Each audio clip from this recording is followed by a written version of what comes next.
Octavo paso. Hicimos una lista de todas aquellas personas a quienes habíamos ofendido y estuvimos dispuestos a reparar el daño que les causamos. El octavo y el noveno paso tienen que ver con las relaciones personales. Primero, echamos una mirada a nuestro pasado e intentamos descubrir en dónde hicimos algún mal.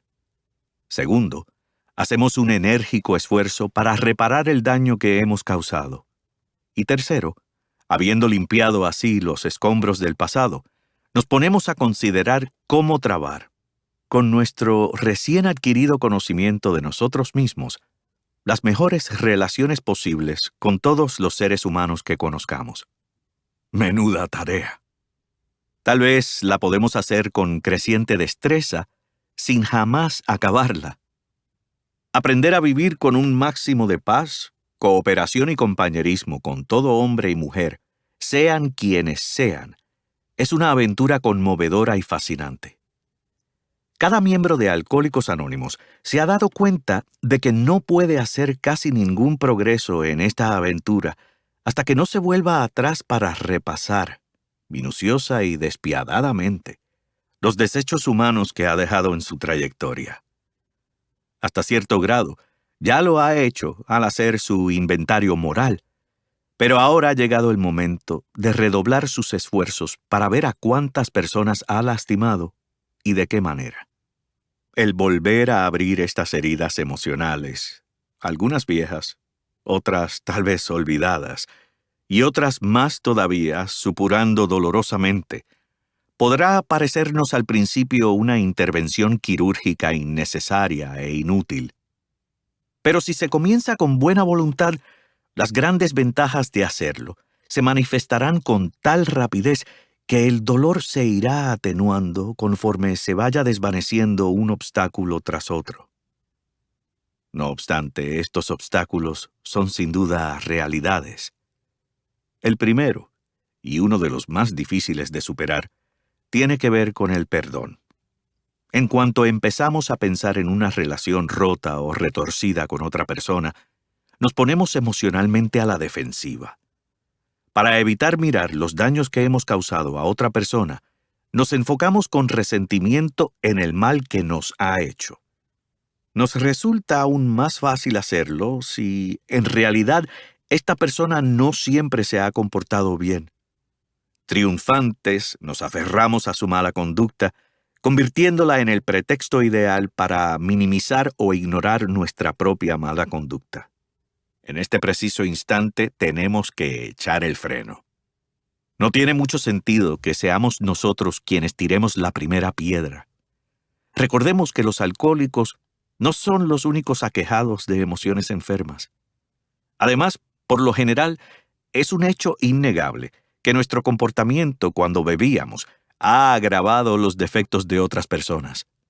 Repetidamente hemos agotado la paciencia de nuestros más íntimos amigos y hemos despertado lo peor en aquellos que nunca nos tenían en muy alta estima. En muchos casos, estamos en realidad tratando con compañeros de sufrimiento, gente cuyos dolores hemos aumentado.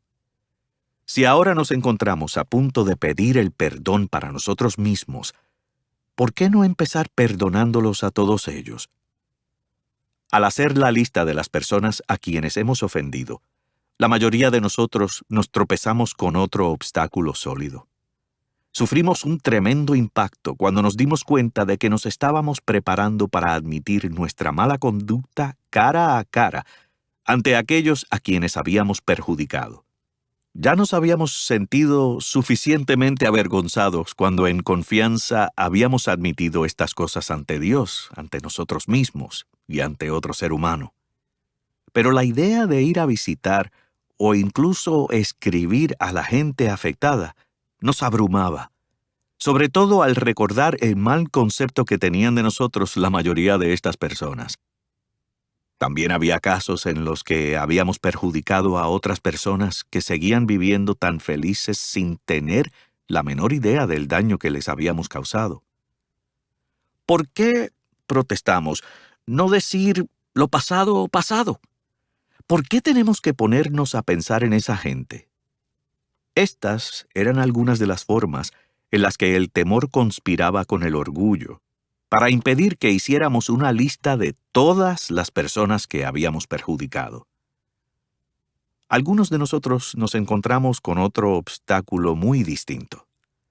Nos aferrábamos a la idea de que los únicos perjudicados por nuestra forma de beber éramos nosotros. Nuestras familias no se vieron perjudicadas porque siempre pagamos las cuentas y casi nunca bebíamos en casa. Nuestros compañeros de trabajo no se vieron perjudicados porque solíamos presentarnos a trabajar. Nuestras reputaciones no se vieron perjudicadas porque estábamos seguros de que muy poca gente se había fijado en nuestros excesos con la bebida. Y los que sí se habían fijado, nos tranquilizaban diciendo que una alegre juerga no era sino el pecadillo de un hombre recto. Por lo tanto, ¿qué daño real habíamos causado? Sin duda, poco más de lo que podríamos remediar fácilmente con algunas disculpas hechas de paso. Esta actitud, por supuesto, es el producto final de un esfuerzo deliberado para olvidar. Es una actitud que solo se puede cambiar por medio de un análisis profundo y sincero de nuestros motivos y nuestras acciones. Aunque en algunos casos no nos es posible hacer ninguna enmienda, y en otros casos es aconsejable aplazarlas, debemos, no obstante, hacer un repaso minucioso y realmente exhaustivo de nuestra vida pasada para ver cómo ha afectado a otras personas. En muchos casos veremos que, aunque el daño causado a otros no ha sido muy serio, el daño emocional que nos hemos hecho a nosotros mismos ha sido enorme. Los conflictos emocionales, muy profundos y a veces totalmente olvidados, persisten de forma desapercibida en el subconsciente. Estos conflictos, al originarse, puede que hayan retorcido nuestras emociones tan violentamente que desde entonces han dejado manchadas nuestras personalidades y han trastornado nuestras vidas. Aunque el propósito de hacer enmiendas a otros es de suma importancia, es igualmente necesario que saquemos del repaso de nuestras relaciones personales la más detallada información posible acerca de nosotros mismos y de nuestras dificultades fundamentales. Ya que las relaciones defectuosas con otros seres humanos casi siempre han sido la causa inmediata de nuestros sufrimientos, incluyendo nuestro alcoholismo, no hay otro campo de investigación que pueda ofrecernos recompensas más gratificadoras y valiosas que este. Una reflexión seria y serena sobre nuestras relaciones personales puede ampliar nuestra capacidad de comprendernos. Podemos ver mucho más allá de nuestros fallos superficiales para descubrir aquellos defectos que eran fundamentales, defectos que, a veces, han sentado la pauta de nuestras vidas. Hemos visto que la minuciosidad tiene sus recompensas, grandes recompensas. La siguiente pregunta que nos podemos hacer es ¿qué queremos decir cuando hablamos de haber causado daño a otras personas? ¿Qué tipos de daños puede causar una persona a otra?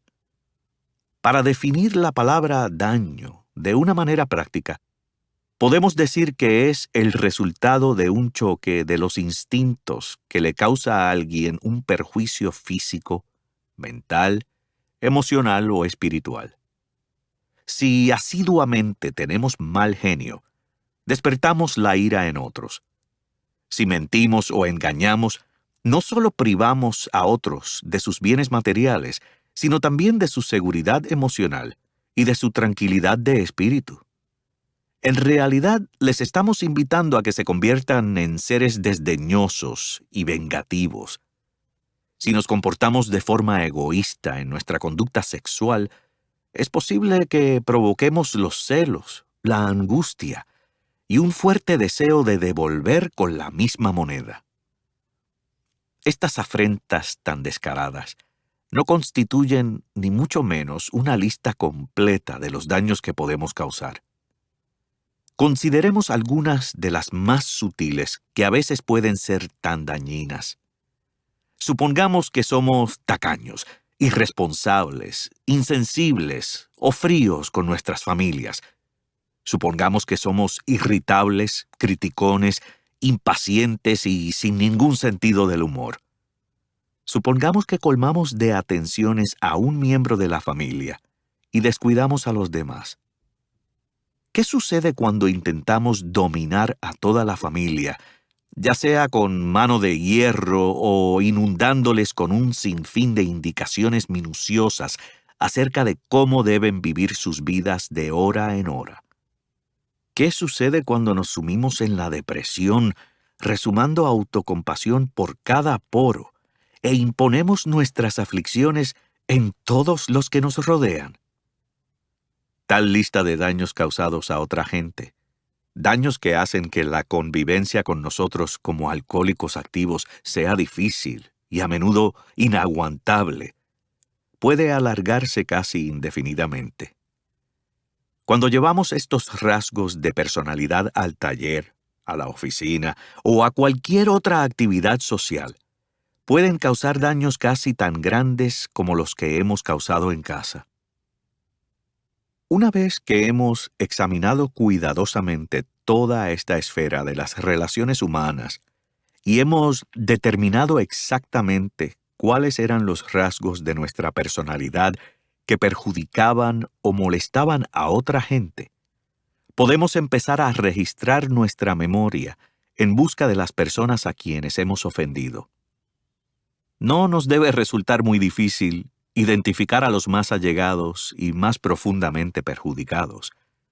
Entonces, a medida que repasamos nuestras vidas año tras año, hasta donde nuestra memoria nos permita llegar, inevitablemente saldrá una lista larga de personas que, de alguna u otra manera, hayan sido afectadas. Debemos, por supuesto, considerar y sopesar cada caso cuidadosamente. Nuestro objetivo debe limitarse a admitir las cosas que nosotros hemos hecho y, al mismo tiempo, perdonar los agravios, reales o imaginarios, que se nos han hecho. Debemos evitar las críticas extremadas, tanto de nosotros como de los demás. No debemos exagerar nuestros defectos ni los suyos. Un enfoque sereno e imparcial será nuestra meta constante. Si al ir a apuntar un nombre en la lista, nuestro lápiz empieza a titubear, podemos cobrar fuerzas y ánimos recordando lo que ha significado para otros la experiencia de Alcohólicos Anónimos en este paso. Es el principio del fin de nuestro aislamiento de Dios y de nuestros semejantes.